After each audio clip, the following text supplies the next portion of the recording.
आज मयंक बहुत ही चिंतित था क्योंकि उसकी पत्नी अनामिका का आखिरी महीना चल रहा था। ये सोचकर वह बहुत चिंतित हो रहा था कि अकेले कैसे संभालेगा। वैसे मयंक ने अनामिका की देखभाल के लिए सुबह 8 बजे से रात 9 बजे तक के लिए एक सेविका का इंतजाम कर दिया था। पर ऐसे समय पर किसी अपनों का साथ रहने से मानसिक सुकून मिलता है। उसे इस बात की पूरी उम्मीद थी कि यह खबर सुनकर उसकी मम्मी का सारा गुस्सा दूर हो जाएगा। वह तुरंत ही दौड़ के आएगी, आखिर पहला पोता या पोती है, मम्मी के होते सब कुछ ठीक से हो जाएगा। मम्मी और पूरे परिवार की नाराजगी कारण सिर्फ अनामिका थी जिससे मयंक ने सबकी इच्छा के विरुद्ध शादी की थी। अनामिका के घर में उसका छोटा भाई और उसके पापा थे।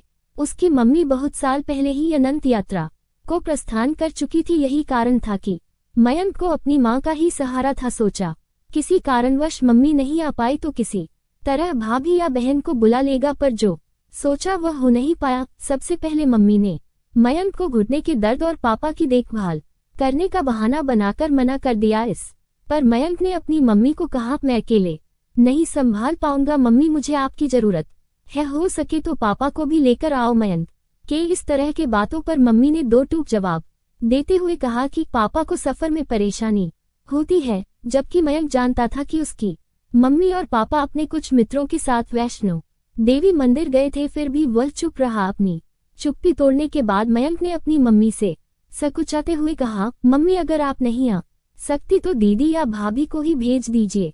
मयंक की इस बात को सुनकर मम्मी बोली, कैसी बातें कर रहे हो बेटा, दीदी के ऊपर अपने परिवार की पूरी जिम्मेदारी है और भाभी कैसे आ सकती है, उसके बिना यहाँ कौन संभालेगा।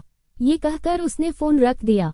अपनी मम्मी की इस तरह की बातें सुनकर मयंक की आंखें झलक उठी। उसे याद आ गया ये वही मम्मी है जो उसकी हर इच्छा को पूरा करने के लिए हर समय दौड़ पड़ती थी। ये देखकर अनामिका ने कहा, चिंता मत कीजिए, सब ठीक हो जाएगा। कि तभी कमरे के बाहर से सेविका, जिसका नाम सीमा था, की आवाज आए, आप दोनों अगर बुरा ना माने तो मैं आप लोगों की कुछ मदद कर सकती हूँ। सीमा की इस तरह की बातें को सुनकर अनामिका ने पूछा, कैसे?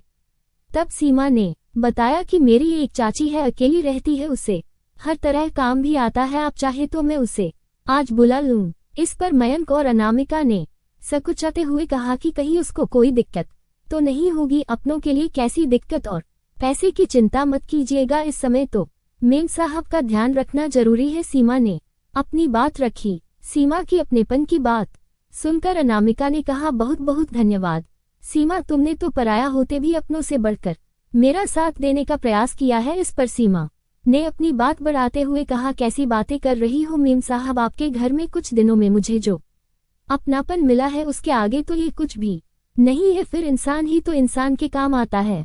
आप सारी चिंता छोड़ दीजिए और खुश रहिए। अपनेपन की इस भाव को देखते हुए अनामिका ने सीमा को कहा कि आज से तुम मुझे मेम साहब नहीं बल्कि दीदी कहना, और मयंक को मयंक भैया। अगले दिन सीमा की चाची आ गई और आते ही उसने सब कुछ बहुत ही अच्छे से संभाल लिया। दोनों के कारण अनामिका को बहुत ही आराम होने लगा और मयंक को भी कोई चिंता नहीं रही। समय पूरा होने पर अनामिका ने एक गोल मटोल से प्यारे से बेटे को जन्म दिया, जिसका नाम रखा गया प्रियल। तब अनामिका और मयंक ने खुशी खुशी सीमा को कपड़े और 2000 रुपए दिए और उसकी चाची को भी 5000 रुपए और कपड़े दिए। मयंक ने अपने घर पर प्रियल के जन्म होने पर कोई भी फोन नहीं किया, क्योंकि वह जानता था कि कोई नहीं आएगा।